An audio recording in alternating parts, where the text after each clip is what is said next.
You too can hear that every night in your ear when you go to sleep if you get a Frenchie. There's just his wiener. That's just his wiener. Right there. That's the goods.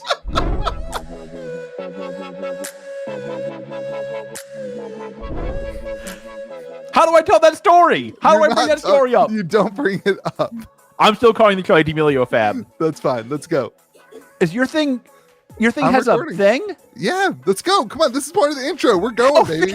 We're live. Oh my God. Whoa. Welcome to Metazoo be with you, America's fanciest TCG podcast. We have beer with corkscrews. It's been a day like that. We need the wicked weed.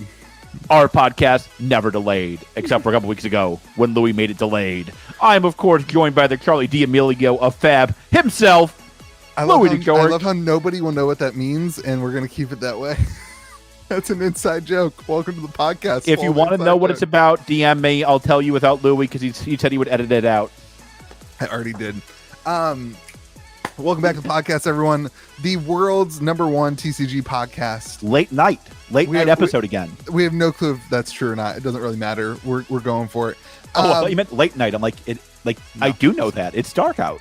Yeah. Super glad to be here with you all. It's been a week. We're rolling though. Rolling. So what are we doing today? You want to give them the spiel? You want to talk about our weeks? You want to give them the I want to talk about your week, but you said I'm not allowed to. Yeah, my house flooded again. No one's gonna believe it. I have the pictures to prove it. Wait, I'm gonna show a picture to prove it because no one's gonna believe it. And that's crazy. All right, look at this. This is my kitchen right now, everyone.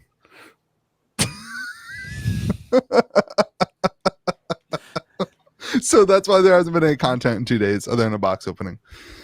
But anyway. You're doing great. Thanks, man. Thanks. How's that store going? The store's great. Store's been really good. Yeah, it's been good. How's my boy Jesse doing? More importantly than that nonsense. Jesse's doing great. There's a guy. He just texted me. There's a guy trying to trade in a bunch of Pokemon. You're great. The Pokemon hub of West Virginia. We're going to talk about that on the podcast. Let's just get into the topics because we're going to talk about this later on the podcast. I'm a Pokemon Go official location now. Oh my God. And I think it's going to be so good. Nobody cares that your store in West Virginia has Pokemon Go in it. Nobody. This is what we're doing for the podcast today, everyone. We're so glad you're here. We're going to talk about the Uprising delay. We're calling it a rising delay. I want y'all to know how proud we are of ourselves. This is the first time we've ever been able to cover breaking news in Flesh and Blood. I'm convinced they delayed the announcement just so we couldn't talk about it in the podcast. But you didn't know Louis' house flooded for the 18th time, so we're shooting late at night.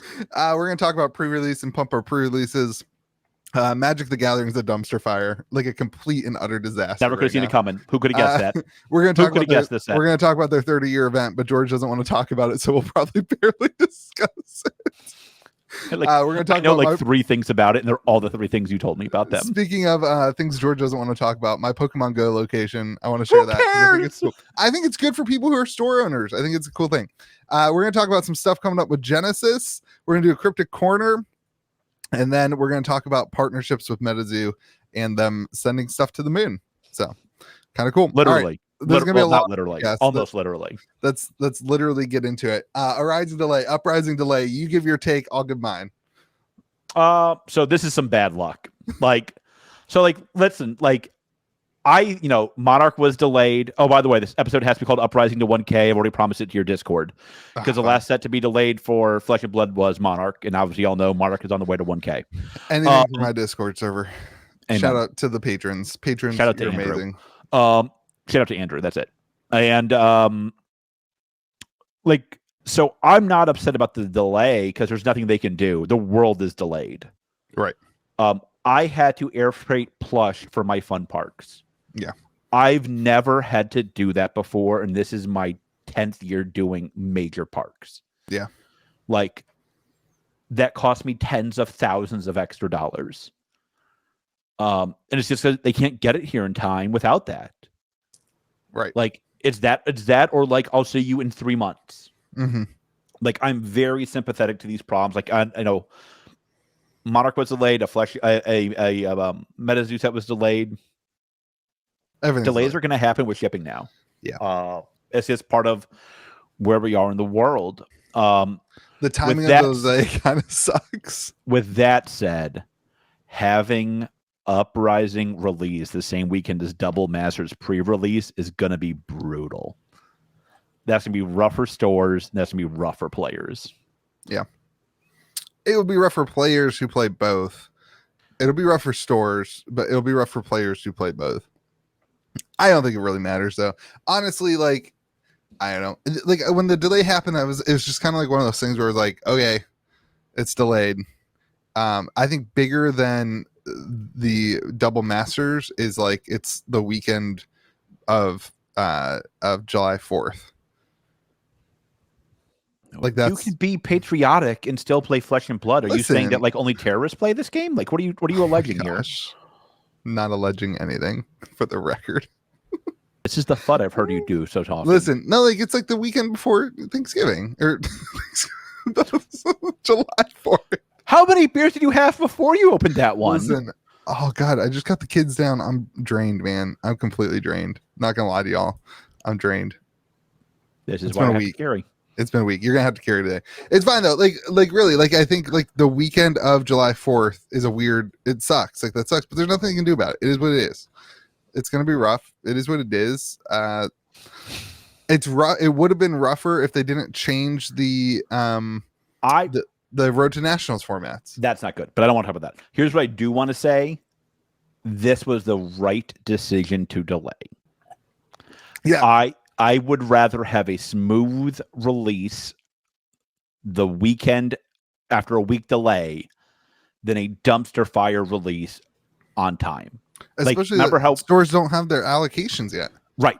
And this explains that. This explains that. This does not explain that in one iota. I don't understand why you think it does. Because one distributor we know has their boxes and has done allocation. That is not at all accurate. Neither distributor in my office has their boxes. Oh. They both have their number of their boxes. If you knew how the business worked, maybe. Well, maybe one doesn't do allocations until they actually have product in hand. That is not true either. Well, one needs to get off their butts and get their allocations in because it's is accurate. It's disgusting. I mean, like, I got my allocation from the good distributor 2 months ago. So, like, I think this is so frustrating. It's particularly frustrating for a game like Flesh and Blood because the idea of Flesh and Blood, or what they say they want to do, is before the local game store. And meanwhile, you've got Channel Fireball and Star City Games all getting everyone's pre-orders. Team Covenant. Like that. You can't. It's hard to be a local game store when you don't know your numbers of boxes that you're getting allocated. You can't do pre-orders, and your customers are like, "I'm going to secure my box. It's not going to be a difference in price. Boxes are $40 or $80. Like, it's not going to be a difference in price. So I'm going to go ahead and order from this person." And so then you miss out on this, and you don't know what it's going to look like. So that sucks. It's not fun, but it is what it is. I just wish we had numbers. All right. So that's the delay. What are you looking at me for? Wow, this is bad. What? Go ahead. No, you're doing great. I'm done. That's all I have to say. Listen, like I that is something that they have to get better on. I don't get this. I don't understand how I don't have numbers yet from one distributor. Like, I don't get it. Like I literally don't get it. Yeah. Like, it's completely and total. And this is where I do think the delay to Double Masters is going to really affect smaller stores. Double Masters is fracking expensive. Yeah. It is expensive for you, the consumer. I'll give you a spoiler. It's very expensive for me, the brick and mortar LGS. Well, and it's coming out on the backs of a super expensive set in Commander Legends that also didn't sell. That currently is on TCG Player at relatively the same cost. Really the same cost. Less than cost. Way less than cost now if you're talking about the collector booster boxes. I didn't look to. Yeah. Don't look. So, like, stores are getting hammered by all this stuff, and then, like, the delay happens. Yeah, I mean, like, and the again, problem it's is, Al Velas's S controller. I mean, stores, I don't think that's fair. What were they supposed to do? They can call this bozo distributor and say, you guys need to get on your stuff and start just allocation. Yeah, allocation. That I agree with that. I meant like the delays. Yeah, I'm fine with the delay. The delay doesn't bother me. Yeah. What bothers me is that we don't have allocations yet. Right. And that doesn't bother. I'll be candid. It doesn't bother me as much because I'm going to get a good amount from both distributors. Right. But like, and I also don't live off of pre-sales, right? My cash flow is not dependent on pre-orders. Yeah. But like You're stores different. that need, I'm better. But stores that need to pre-order, they're going to get wrecked. Yeah. Yep. And that's not nice. That's not nice. I hope this distributor doesn't listen to this because we'll get no boxes then. What up? But like, if you know, my rep knows my thoughts on this, so that's fine. Let's summarize this. We're both okay with the delay. It's going to be rough for stores, but may the zoo be with you. Sure. Pre-release, though, this is what I think. This makes pre-release is going to be a banger. Hold on. Stores. Can you stores? Let me talk. No, shush. Stores. Listen to Papa George. Sit on his lap and listen to the story. Don't do that. Do not break street date. Yeah. My inbox filled up within 5 seconds of the delay, being like, hey, man, if you have any extra boxes from your pre-release, what are your thoughts about giving one early? Ha, ha, ha. They're not joking. They're being a-holes. Yeah. You will lose the right to carry your games if you break street date. Yeah. Do not break street date. And if you're a customer, do not ask your store to do so. God, can you like not chug the beer? Jesus. I mean, like, do not ask your store to break the street date because A, you're putting them in a bad spot, and B, you're being a jerk. Yeah. Players don't buy cards after pre-release day because they're going to be expensive. Yes. Yeah, they're going to be really, like, cards are going to be, like, this is going to work out really well for anyone who's trying to flip singles on pre-release weekend, because anybody who wants to get the cards to play leading into, or to practice leading into Road to Nationals and all that stuff, they're going to want the cards early and they're going to pay top dollar for them. So anybody who's like trying to flip singles on pre-release, you don't have that, like the supply dump happening in a week. So you got like another extra week of like free tendies, really. I'm calling it right now. The Bozo Brigade tries a buyout that weekend. I'm calling it right now. The Bozo Brigade. Yeah, for sure. And it's going to work. But like what's going to do is get people wrecked. Like card prices on pre-release weekend are going to be silly. It's going to be dumb. Yeah. It's going to be like, and remember that this set, we don't know the details yet, but like this set can be reprinted in waves. And I think it will be, right? Wait. They basically said it would be. Like this like weird rumor started to pop up last week that like, what if it's only one wave? I'm like, well, then LSS lied to us. Mm-hmm. Like, I've had some critiques of LSS. They haven't lied to us. They maybe haven't always disclosed, but they haven't lied. Right.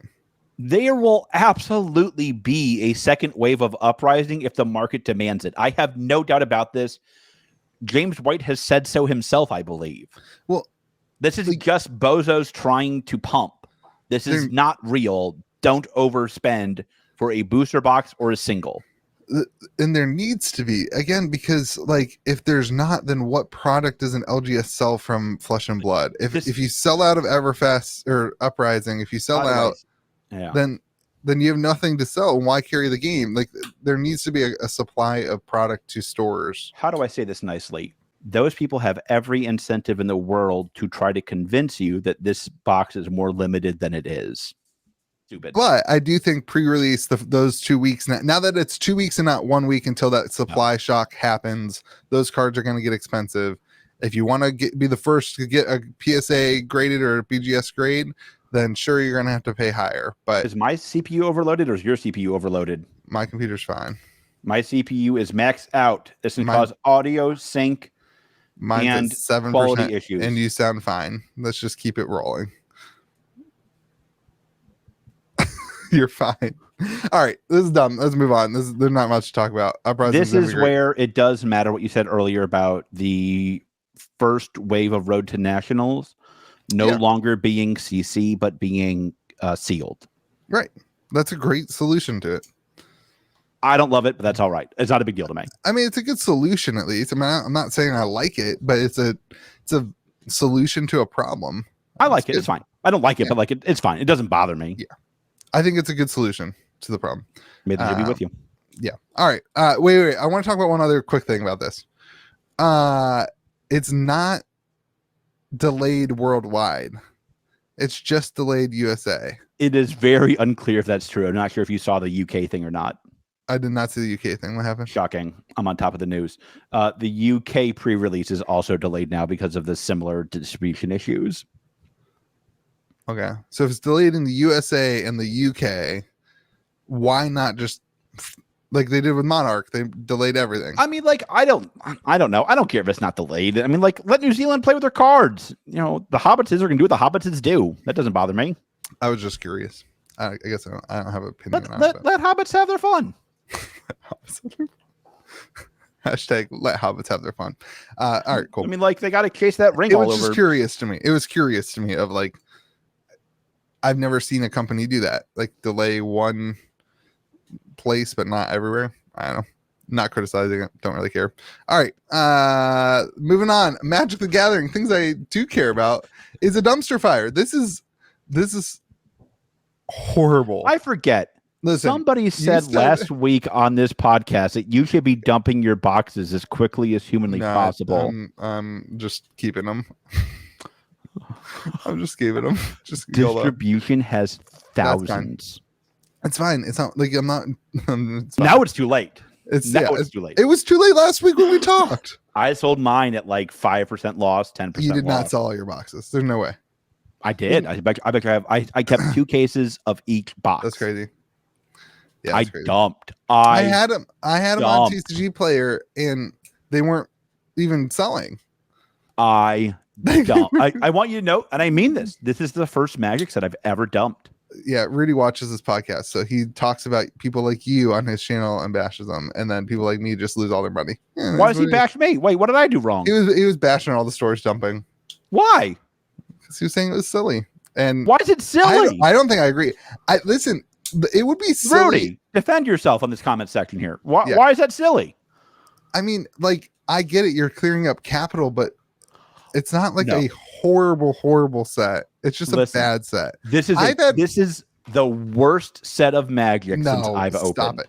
I've had a lot of people.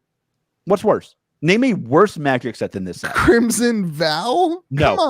Come on. I did not dump it. I have you ready for a Metazoo with you exclusive? Yeah. I bought 192 boxes of collectors of Crimson Vow this week. That's great. Now is a great time to buy it. Yeah. But like that's not the question. Crimson Vow is a horrible set. Horrible. I didn't dump a single box at Crimson Vow. I sold some. I can't give this away in my store. I sold 3 boxes on release week. I have people who really like it, but nobody wants to buy boxes. And maybe that's like, I think it's the economy too. Listen, it's a mixture of both. The set's bad, but it's not as bad as you're making it. I haven't seen the economy crush my Astral Radiant sales. Pokemon's an anomaly. Okay. Listen, I haven't seen it crush. I haven't seen it crush. I have been so right on Pokemon. I haven't seen it crush I have been so right on Pokemon this year. Look at Brilliant Stars. Brilliant Stars is still pumping. I haven't seen it crush any other Magic set in my store. I sold more. It's the only set that's come out since the economic downturn. I sold more boxes of Crimson Vow this weekend in my store. That doesn't surprise me. Than I did of Baldur's Gate. Okay, that surprised me a little bit. Baldur's Gate is freaking awful. It's a terrible set. It's bad. It's not as bad as some of the other sets. That's what I'm saying. Listen, this is the worst set I've ever seen. I'll be honest. I didn't know they could produce a set this bad. This is why this is the biggest issue though, is that they jacked the hell up the price. Yeah. Like that, if this was a regular set where like my favorite thing about Wizards this year is the bragging about having a record profit year while jacking up the prices. How slimy of a company do you have to be to brag about your record-setting profit while you screw over every other avenue of your company? Watching you learn about capitalism while you open your store has been the highlight of my year. Yeah, this year has been I had never realized how expensive Magic boxes are from distribution. It's crazy. Over the last year, it's been crazy to see it. So And this set particularly, like this set hurts. I mean, like stores will die, stores will close because of this set. Of this course. This of is course. a set. What was the other one that happened with, where like a bunch of stores? It was in the release notes of the Alta Fox thing, I think, where we talked about it, and there was a set that came out. Maybe it was Dragon's Maze or something like that, but that just like killed stores. Like I don't know. Anyway, this is that awful. set. This is that This set. is awful. So then on top of that, double masters, like the price point for 4 packs. Stop. That's fine. It'll be fine. I know it'll be fine. They just released some hot cards too. Today was a good day for double masters. I have no idea. Did they? Yeah, they released what's the Great. Imperial Seal is a big one. Yeah. That one's been waiting for a reprint for like a super long time. And Dockside Extortionist, which is in that commander deck that they are not gonna mess up double masters, I don't think. Oh no. I mean, they've already proven it. They should have put a couple of these cards into Commander Legends. So you ready for the hot take of Commander Legends? No, you already said this. What I already stole it and used it in my box opening video. Yeah. What? that this set is terrible to buy now, but in the future is a great set to buy. That's not at all my take. This will be a terrible set in the future too. Okay. Last year on this podcast, I said WotC is testing stores to see can you keep up from a capital perspective, doing a release every 6 weeks. Yeah. And like, listen, a lot of stores couldn't. Like, if you go to your local Magic, if you go to your local LGS, they have less Magic packs now, probably, because they can't afford to keep up with the every 6 week release schedule. They got to churn through an incredible percentage of their inventory. This year, they're testing who can keep up every 6 weeks at absurd prices. Yeah. For what this end? Is what? To what end?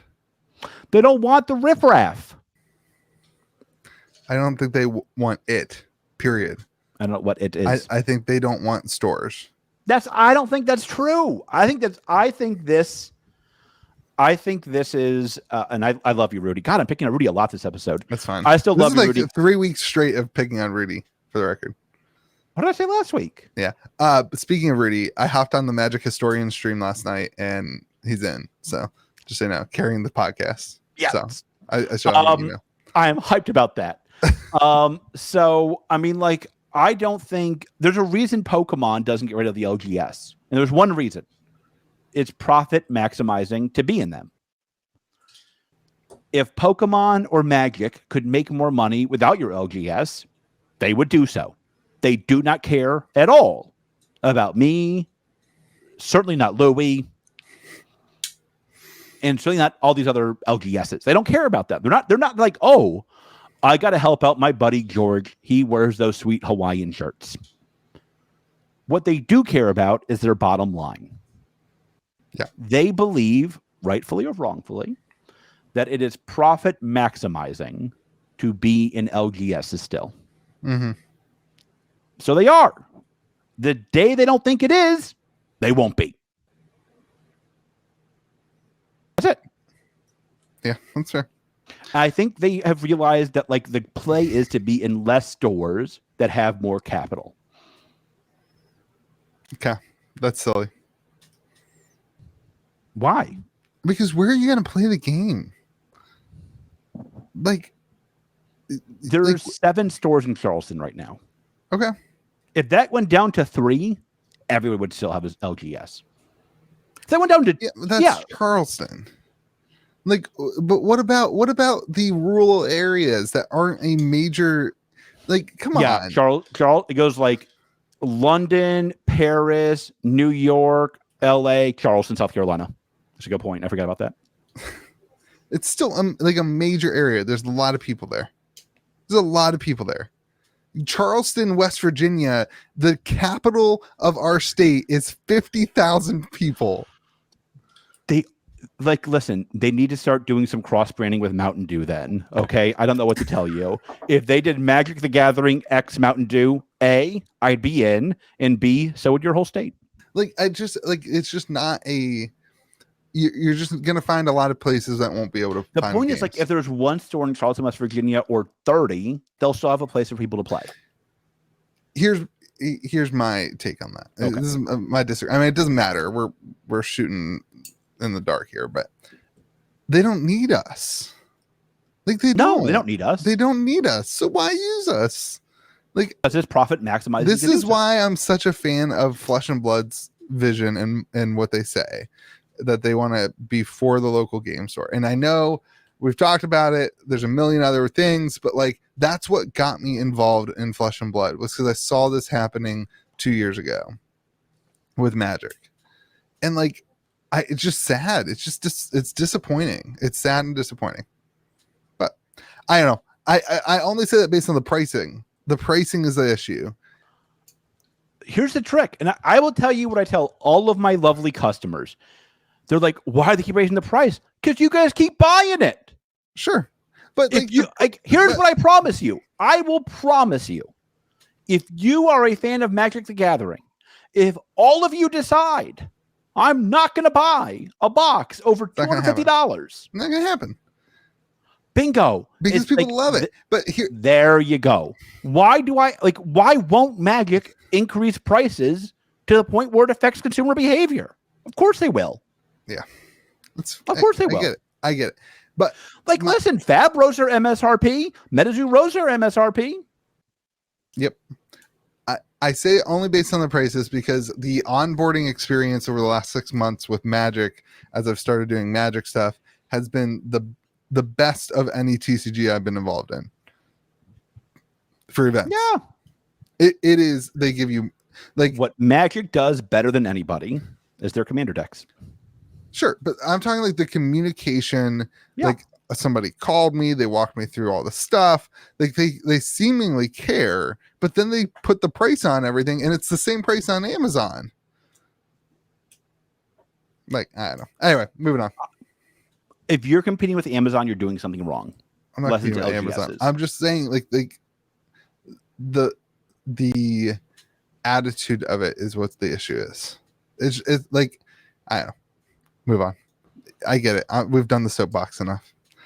It's a dumpster fire right now, but it is its 30th anniversary, and they're doing a cool event. This is, I think it's sweet. I think it's cool. They're doing a 30th event. What I didn't know is that you had. Will you tell people about the event versus? So it's going to be in Vegas. They've got they're doing a beta boost. This is all I care about. They're doing a beta draft. Like that's sweet.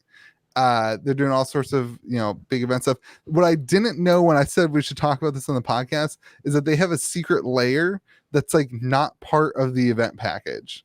It's like the event package, but then you also have to pay for the secret layer. You have to pay for it twice. The best. Love WotC. They're so bad. They're so evil. You're so right. Everyone will pay for it twice. Everyone's gonna buy it, and that's why they can charge it. Yeah, but it's in Vegas. It looks like it's gonna be pretty cool. Metazoo be with you might be there. I doubt it, but nope. Might be there. There's a shock. I can't get away from the house, man. Oh yeah. You got 18 rooms flooding. I know. It's the 15th anniversary of hiring somebody. I get it. But it's cool. I like that they're doing these big events. They didn't do a 25 anniversary event. Like they did the Masters 25. And there's a lot of discussion about like that it's cool that they're actually doing an in-person event for this. That's cool. I don't know why they chose to do it for the big 3-0, and not 25. But it's interesting. Anyway, that's all I wanted to say. I think it's cool. I would like to go, but I won't be there. You won't. I won't be there. All right, Pokemon Go. All right, I want to talk about this. You hate this. You hate this podcast is horrible today. You don't want to talk about any of the things I want to talk about, and I don't want to talk about any of the things you want to talk about. I want to talk about your story and how Louis Vuitton did not let Dave Portnoy into Louis Vuitton either. You and Dave Portnoy, same person. It's the same. Dave Portnoy, I suspect you might have Kanye's phone number. Can you reach out to him on my behalf as well? I don't know that for sure, but you seem like the kind of guy that could have his number. Reach out to him and tell him your friend George, and tell him George thinks Adidas did steal Kanye's design. I'm on team Kanye on that one too. Always. And I have absolutely no clue what you're talking about. That's fine. That's fine. It's like the Here's 20th anniversary thing. Talk. So Dave, help me out, buddy. We need some revenge on Louis. Go ahead. Louis Vuitton, not this Louis. Vuitton. Yeah. Okay. So you liked this idea and you said that it was a good idea. I didn't care though. It's not like I was like, oh my God, I have to do that. I believe what you said was, oh my gosh, have I been a bad store owner when I came up with this idea? That's actually true. That's fair. For those of you who care about your local game store, and for those of you who are local game store owners, this is an idea I had that I think people should take. And I'm gonna test it out. And I will continue to report to you all on how it goes. So for Pokemon Go, stop. What are you oh, you're falling asleep. That's funny. On Pokemon Go, which is, great. We did this at my fun park when Pokemon Go was hot. Yeah. Pokemon Go is still pretty hot.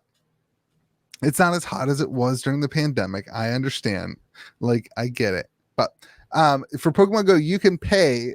It's like a promotion for your store or for your. It doesn't have to be a shop. It doesn't have to be a LGS. This can be any business.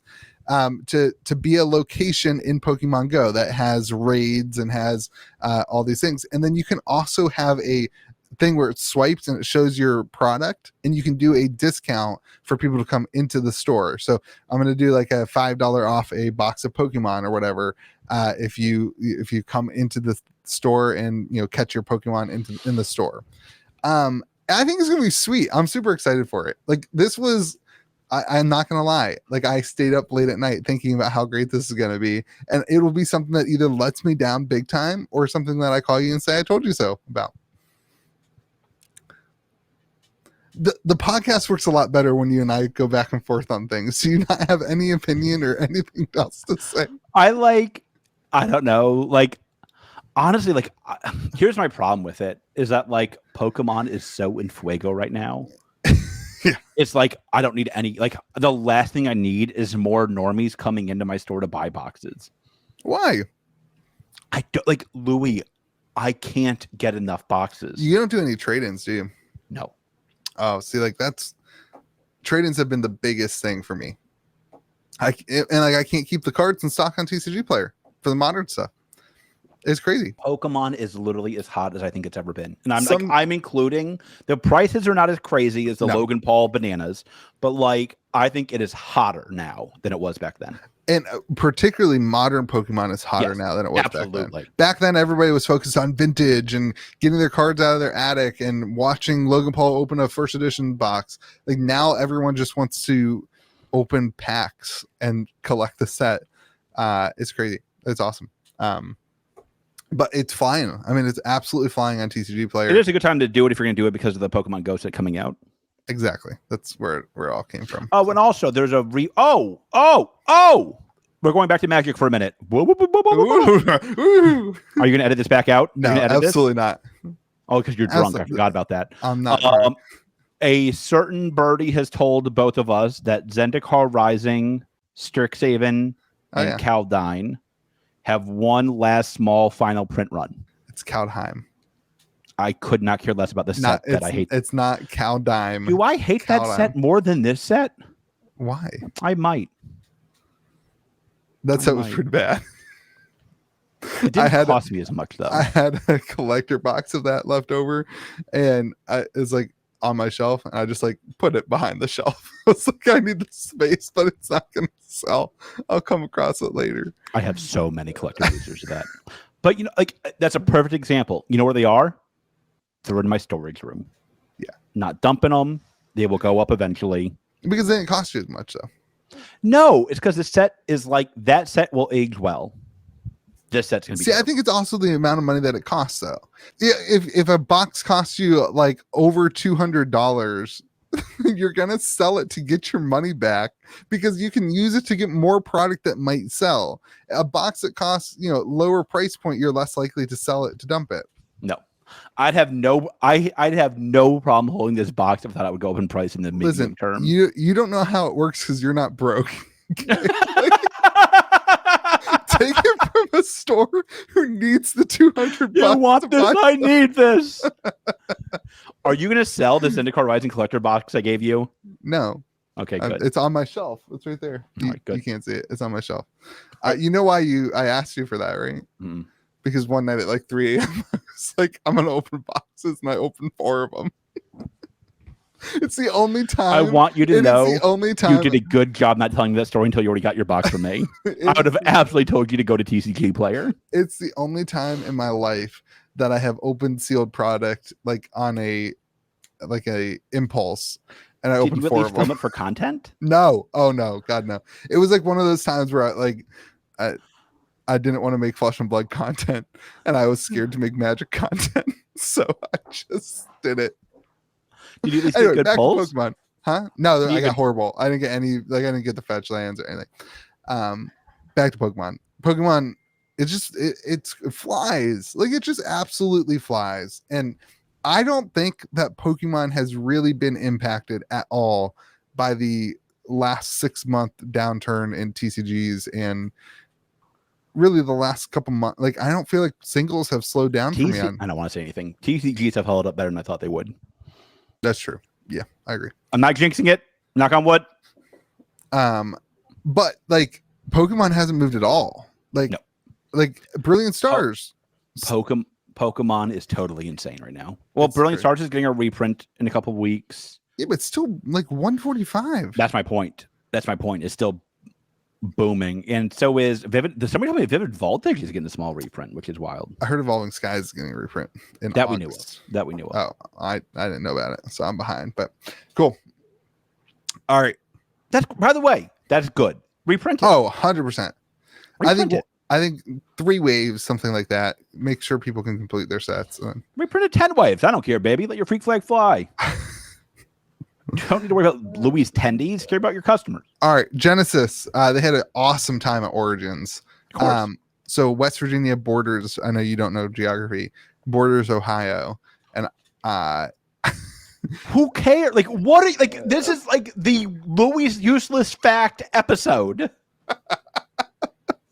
But I have a couple people who I'm on the border. Yeah. So did you go to it? No. Will you just let me tell the damn story? Good Lord.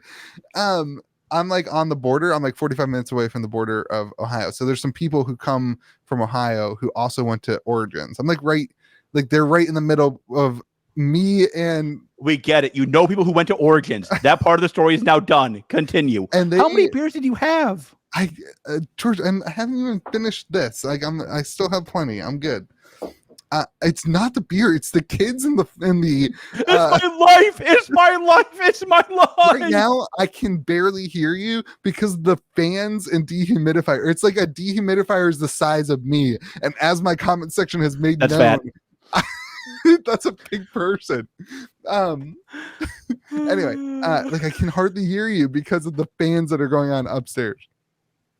Anyway, I've got a couple people who went to Origins and they came back and they asked me about Genesis because they had seen it on the shelves at the shop. And I guess there's like a community, like a bunch of like micro communities forming as a result of Origins. This is what we have said, and I have said about other games, and you have only said about Genesis, but that these smaller games, when they form communities, they can really, really thrive. I think Genesis, particularly being a board game-esque, is really diving into some of those people who really like like the Euro board games and stuff like that. And so it's really cool to see the benefit of going to Origins. And they do a good job of this. I mean, so my local competitor here, who I'm friends with, we're not mean competitors. He's a friend of mine. He's big into Genesis now too. And we're going to be doing my regional tournament together, me and him, at my store. We're going to both co-sponsor it together, me and him. That's cool. There's listen, with all these games, all these stores have to work together. We can't be fighting each other on these small games. That's the number one thing that scares me about Fab is the community kind of fights a lot. Yeah. And that does not happen in Genesis. They just get into a Metazoo. They just fight Metazoo, and I think that's great. It's my favorite beef of this year by a mile. By a mile. God, we got to start that up again. I'm on the Bone Zone tomorrow with Assad. I'm going to ask him about the beef with the Metazoo. Love it. That's my favorite beef. Yeah. That's Anyway. my favorite beef. Creating communities allows those games to really thrive. Yeah. So really cool. Assad is sending us this is a little teaser, a package to open on the episode. It'll either be next week or the week after, depending on when it gets to Does me this and mean when I we're get content creators. I guess so. I guess we're back to being officially back, content baby. creators. We're back. Thank you, Assad. We're back.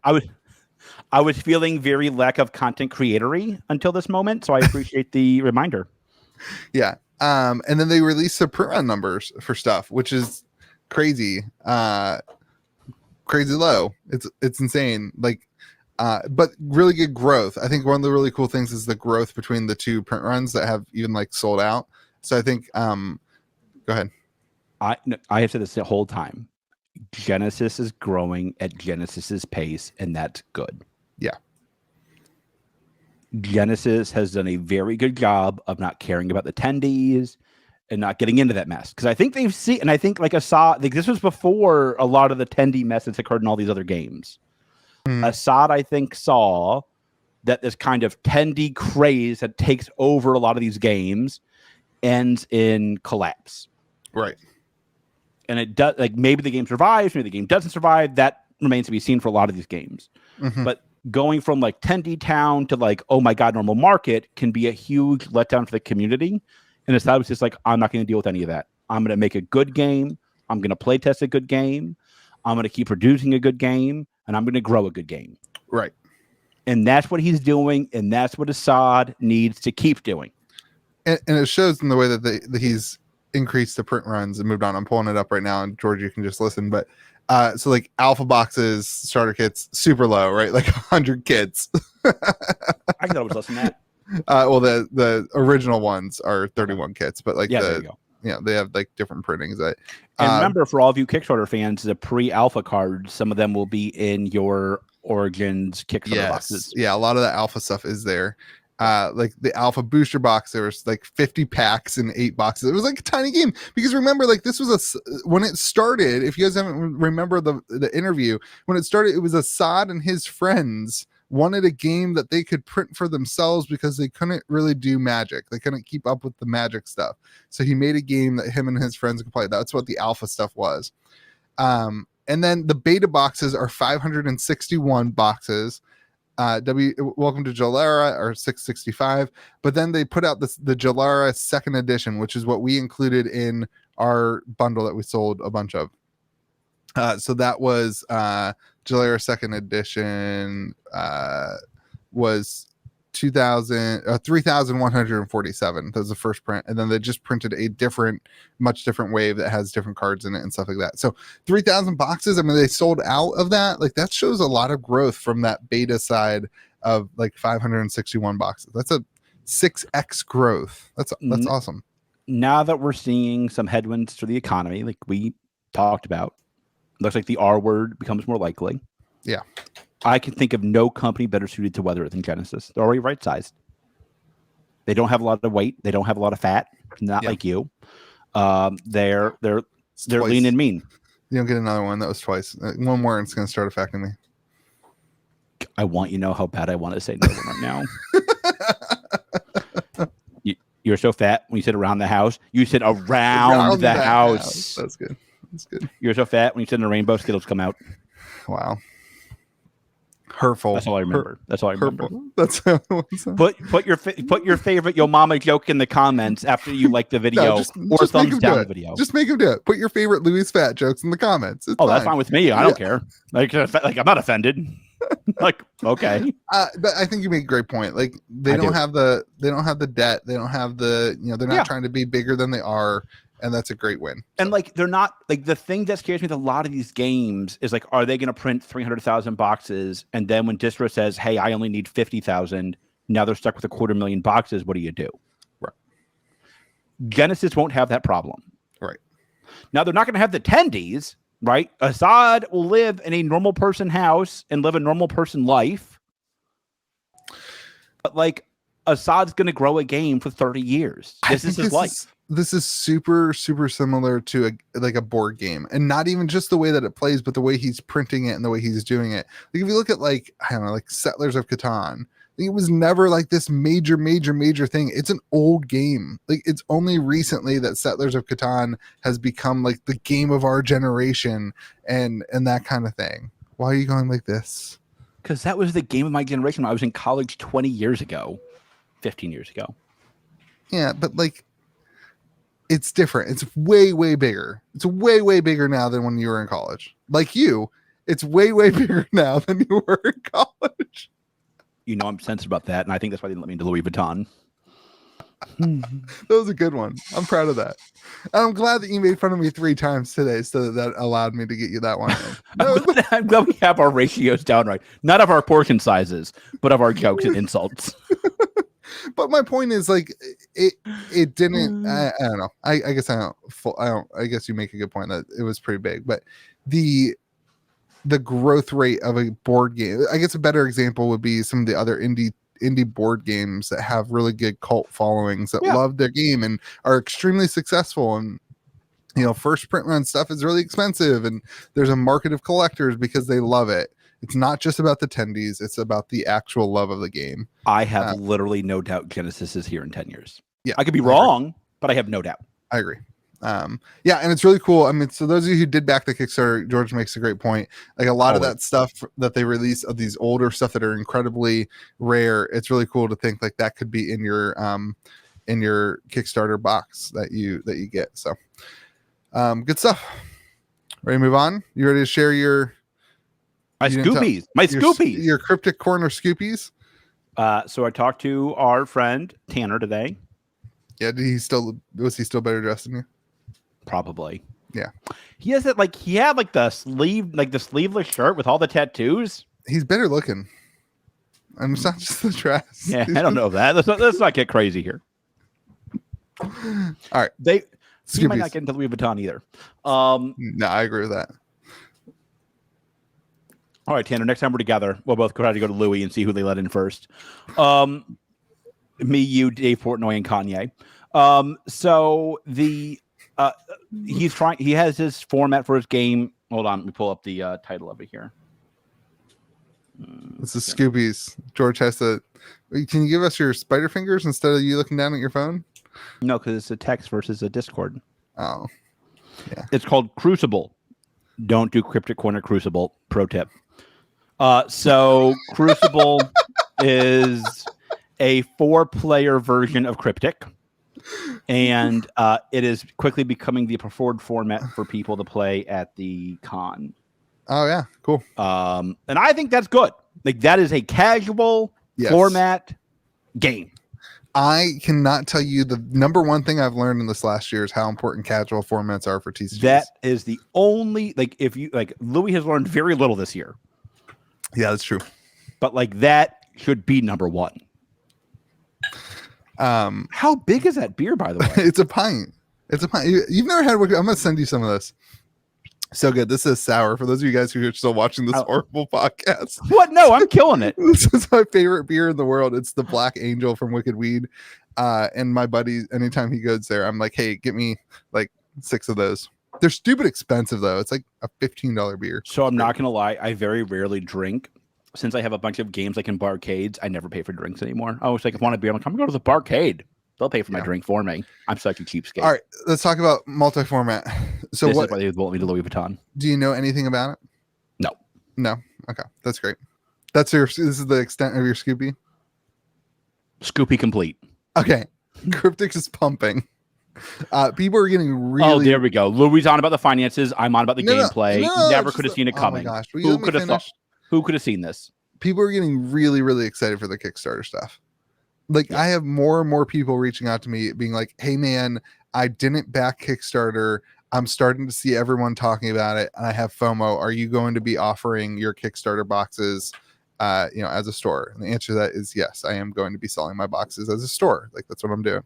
I think I backed it twice. Honestly, I think I did a personal back. I think for Sorcery and Cryptic, I did a personal back and then a second store back. But anyway, why are you giving me that face? No reason that time. People are people's FOMO is kicking in, and it's kind of cool. It's kind of cool to see. And then, of course, they will have the wave 2, Yeah, it's called Wave 2, which like I love this, and we've said this again. Like, we'll have different things in it. I think it's great. I think it's super. I do too. We said this Right, last month and a half. I'm They get excited. it. Listen, Okay.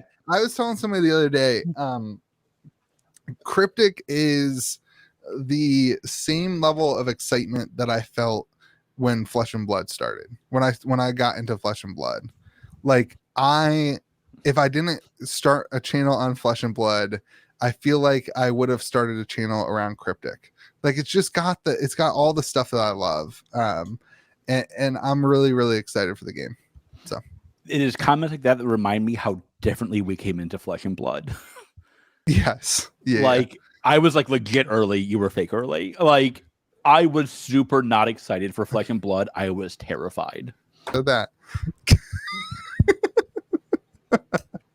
But the way that Tanner talks and his vision for being for the community and his vision for what he's doing is what makes me excited for Cryptic, and I think it's really cool. I don't take a new game anymore if I don't like the designer. 100%. I'll be candid. If I wasn't friends with Mike, I wouldn't carry Metazoo. Yeah. If I wasn't friends with Assad, I wouldn't carry Genesis. I don't need it. I don't need it. Yeah. I don't need it. Yeah. You know what I need to keep my store operational? Magic and Pokemon. That's it. That's it. That's what I need to turn a profit at Compete Sport. Mm-hmm. That's it. And frankly, Pokemon. I know, like Magic is fine because it brings in a bunch of people to play. It makes the store not look dead. But like, I make more money off the failed Magic sets because I put it in the back room than I do on the sets I sell at release. Yeah. I need Pokemon to keep the lights on. I carry these games because I like the designer. I broke bread with Tanner. If I didn't like him, I wasn't going to carry the game. Right. None of these games move the needle on finances at all. Yep. You have to carry them and collect them because you love them. That's fair. If you don't like them, what the hell are you doing? Like, go find a better hobby. This hobby sucks. Go find a new hobby. This has been a very roller hobby coaster. Of owning an LGS, not collecting the cards. If you want, if that's your hobby, good. That's a great hobby. Go. Nuts. Well, this is, I mean, even for collectors, it's been a roller coaster over 2 years. We've had more TCGs come out and more scams come out and more. I'm all in on Dream Book. And more. I'm not. Yeah. For the record, Can of Beast. I'm all on a Can of Beast, Dream Book, and there's one other one. But there's been more stuff come out this last 2 years than ever. So like being a fan of the hobby it's been exhausting. But knowing the creator and the owners is really important. So I agree. Super, super excited about Cryptic. Really, really, really into I'm all in on Cryptic. I think Cryptic's great. I think Cryptic's great. I liked my Scoopy from Tanner tonight because it shows he's still the number one trait of successful CEOs is they listen to their customers. Yeah. They don't dictate to their customers. They listen to their customers. Right. Tanner said that, this is becoming a fan favorite. Right. He didn't force it. People liked it, and he started to push it. Right. The customer led, he followed. Well, That's why I think he's going to make it. He started his conversation out with me talking about casual formats, talking that he wants his game to be a place for people to enjoy playing with each other, enjoy playing games with each other. And he started it out like that. And then he got into that they're doing a big, I forget how much money they're putting in their prize pool for their first huge tournament at the end of the year. But, there's that stuff too. But the primary focus was always make a fun game that's fun to collect and fun to play. Yeah. I mean, I was getting into this too much. I would say this, I'm going to play in my store's pre-release for Flesh and Blood this week, tomorrow, Saturday, at Compete Sport, 1945 Fletcher Street, 12 noon. Mine's the same day at the same time. Don't care. Nobody's going yours. And listen, this set is hard, man. I got to learn all these new rules, all these new words. I printed out my cheat sheet. That's gonna be hard for people. Especially for new stores. Yeah, well, yeah. I mean, like if you don't have a community champion that's really my store manager is a professional fab player. Yeah. Most stores don't have that. Yeah. I get very anxious when sets get too hard because I do think it limits the numbers of players, right? Like there's only a certain number of players who will take the time to learn a complex game. Yeah. Yep. Cool. All right, moving on. Let's roll it. Partnership to the moon. You want to talk about the partnership or the moon part? Moon. Flesh-in the Metazoo. Yes. Had sent a spaceship to Saturn. And shush. And the boxes, each one of them touched a ring of Saturn before they came back. Yeah. Right?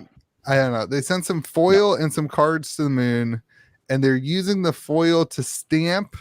I like this. The boxes. Do you know the song "Drops of Jupiter"?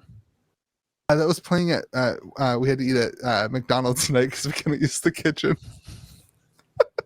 What'd you get? I always get the McDouble. Remember when you criticized my meal at McDonald's? No. You criticized. I think it was the one meal that you ended up paying for in. I paid for a lot of Wawa in Florida. I paid for a lot of Wawa. You criticized my $12 McDonald's order. You got the most expensive meal I've ever seen in McDonald's. I forgot about this. How did you spend $12 at McDonald's? I don't know, man. I use the app. I'm in and out $6.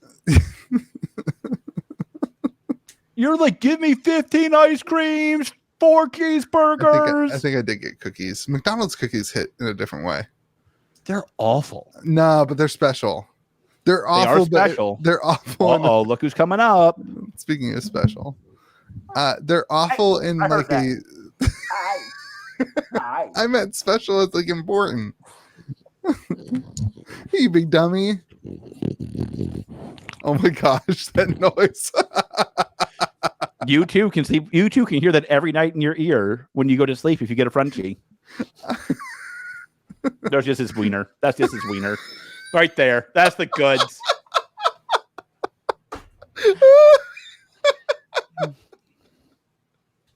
This is the best way to start the Metazoo Minute ever. This is the best start. Can you get George, can you get your dog's penis off the camera, please?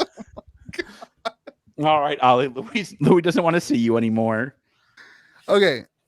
So they sent some foil into space and they are stamping the box with the foil, I guess. Yeah, I think that's cool. It's really cool. It's insane. It's insane in all the Metazoo right ways. About your $12 meal at McDonald's. It's insane in all the right ways. Pretty cool. I don't know. What? Why are you going like that? I'm thinking about your stupid McDonald's meal now. God, that was outrageous. All right, you want to talk about the partnership stuff? No, we're not talking about the Saturn thing. It's not Saturn. It's just space. Are you sure about that? Yeah, there's no way. We'll have another delay. Because the boxes. That was good. That was good. I like that. That was a good one. That was a good one. All right. What else do you want to say about the moon? That was it. This is cool. I mean, it's a great sales tactic for UFO set. It's unique. It's cool. I'm sure Mike is going to put out 18 press releases because that's what Mike does best. Yeah. I'm like, it's cool. People like it. Yeah. Okay. Partnership. Go for it, baby. What are we going for? You decided to put this in. So the Metazoo partnership this week took some turns. There were definitely some questions, but I think we had a really good conversation with Mike, and I think as a result of some of the questions, we learned about some of the intricacies to doing something like this that as a community are important to understand. When Mike came on the podcast, he talked about the partnership basically if you are a Metazoo partner, you're doing the things Metazoo wants you to do, and you're an advocate for the game, and you're hosting events, and it's a way to get stores to host events and not just get the free attendees that were existing, way back when. And basically be a partner, work on being a partner, and you will get better pricing. You will get LGS kit, you will get all that stuff. And then some of that stuff happened. We saw the LGS kit, we did our video, we talked about it, and then that got switched, and that was great. Like Mike listened and he switched it, and then he even listened again when he offered it back again to the community as a LGS kit. Wow, that was weird. And then the partnership came out, and the pricing wasn't it was different. Not competitive. It was not competitive. It was more than it is from distribution, which wasn't a win. And listen, it was upsetting. It was upsetting. That was a frustrating, as a partner, that was a frustrating thing to see as somebody who had worked hard to become a partner. But Mike listened. Go ahead. This is the key. Go. Mike listened, and Mike has, as a result of a lot of conversations I'm sure that he was having, reduced the price, and that's good. So, all right, I'm going to say this a different way. We got partner pricing. It was a little bit higher than we thought. We talked to Mike. We had a discussion, and he lowered it. It shows that Mike listens. Put in the comment section below which one you followed more, my version or Louis' version. Wow, beautiful. Beautiful. Yeah. You said it. You are spicy today. I can't handle it. Now, listen, you've been spicy all week. This has been talking to you on the phone this week while going through my life this week. Oh, Lord, here we go. You had sympathy the first 10 times your house flooded. I told you this. The 11th, no sympathy. You've had enough sympathy. Worse. I don't know. I know this one's worse. I know this one's worse. Because I don't have a kitchen. How am I supposed to... I have known you now for months. You have only ever eaten meals at Taco Bell and McDonald's. You're not going to fool me. You're not going to be like, how am I going to cook? You've never cooked. Full disclosure, the insurance adjuster was like, yeah, so, you can't eat here. So if you eat out, just keep your receipts. I was like, oh, heck yeah, baby. Let's freaking go. So then I went to McDonald's today. I'm glad they're like, any meal you want on me, you're like, I'll take the McDouble. They're not paying for the whole thing. So anyway. What are they paying for? I think they said 50%. Still good. I should still get a steak at McDonald's. Yeah. Anyway. So yeah, the partner thing, I'm glad Mike listened. I don't care about the I do care about the price. I care about the price, but I don't care about that. Here's what I really care about. We went to Mike with a problem. Yeah. Mike listened versus being like, flip the table. Boop. Yeah. You're out of the content creator program. And he worked on the problem with us, and we found a solution together. Yeah. I would have liked to pay less than I'm still paying for boxes. He wanted me to pay more than I'm paying for my boxes still.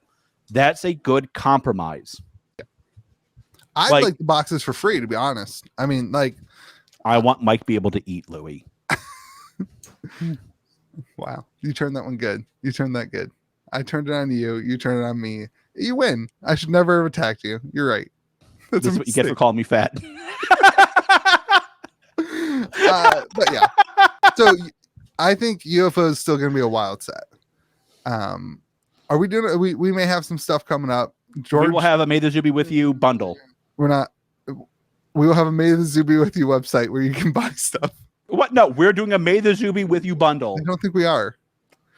Then you're wrong. I will carry this. Okay, we can talk about it later. No. When did it come out? It comes out at the end of July. Yeah. There will be a Metazoo Be With. It depends if he sends it to Space or Saturn. If he sends it to Saturn a couple years from now. Isn't Saturn really far away? Yeah, that's the point. Yeah. Maybe it was space. Yeah. We're going to do a Metazoo Be With You something. George vetoed my idea, which was good. Tell them your idea. Tell them your idea. If they like it, right. Put the comments down. I got a quote on some custom. I don't want to tell people. Now I'm self-conscious about it. Oh my God. They're like LED, like an LED light that says Metazoo Be With You in space. You didn't even look at the message. Has it gone to space? Like, what does it mean by in space? We're moving on. It's an LED illumination that, like, it puts it against the wall or the ceiling or whatever. No, that's not what it is. You didn't look at it, you son of a bitch. You didn't look at it. You are the worst. You just said no, and you didn't even look at it. I thought it was one of those light up things. No. What is it? No, I'm not even telling you now. I'm doing the bundle by myself. You'll be able to buy the bundle on cowdainsmarket.com. That's fine, but you can buy it at maythezoobiewithyou.com as well. Anyway, we're gonna do something together. It'll be fun. It'll be fun for the community. We love you guys that love the zoo and love our content. So we want to do a cool bundle and put some stuff together. So we need to get a spoiler for UFO, Mike. I don't think that's happening. We are not Why? content creators. I am a content creator. You probably don't even have one of these.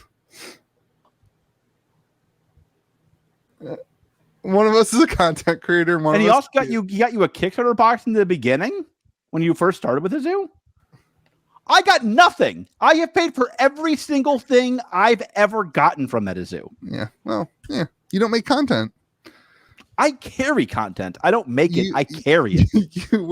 You were fudding it up about the zoo. That's not accurate. Stop it. Oh, I wish I recorded some of our conversations pre-Metazoo, George. I wish I would have recorded those so that I could use them and make everybody. Wow, you are drunk and lying. Those two things. Those two things. You're like the worst Captain Planet ever. It's like remember on the podcast. Remember your first box opening and you opened it up and you kept like, George, is this an 09? George, is this an 09? That's true. No. I'm talking before then. I didn't carry any Metazoo before then. That was like I know that's the point. That's the point. Listen, man, I don't have the conversations recorded, and neither do you. Nobody will ever know. The only conversation we have recorded. I will know. The only conversation we have recorded is when you guys said that CN1 was going to be less than Monarch. Cody, put in the comments below that that's a lie again. 18th time in a row. It's not a lie. It's a fabrication. It's not a lie. It's a slight exaggeration. No, it's a lie. I love my favorite part of TCGs is when people take out the T. Like when they're like, no, you're not allowed to sell or trade. You don't believe in the game because you were selling or trading this or that. It's literally a trading card game. That's the point of it. It drives me nuts. In your store. So go ahead, dump all your Monarch, buddy. I'm on to 1K. I'm on to 1K boxes on George's TCG player account. If you want them for a little bit less than that, email me. All right, we done. Do you podcast? Do you know who you're talking to? It's the worst podcast. Because you're editing out all the good parts. I can't help that. I'm gonna name this podcast No, it's gotta be Uprising 1K. I already promised. No, I don't want to deal with that. That's how you get a lot of downloads easy. I'm in. That's good for the algorithm. All right, everyone. Thank you for watching. Don't forget, terrible. This has not been our best one. It's all right. You want to show off your shirt? I need to get one. I need to get one of the shirts of you. Everyone, we've got merch. Look at this. Oh, wow. This is my ugly face. We got Hold On Boo Boo shirts available now. cowdainsmarket.com. Look at that. Hold on, Boo Boo. Wait, can you do that? Wait, do it. Ready? All right. Wait. No, it's this. You gotta put your finger out. There you go. Yeah. All right, everyone. Have a great day. Remember to be kind to the people around you. May the zoo be with you. And also with you.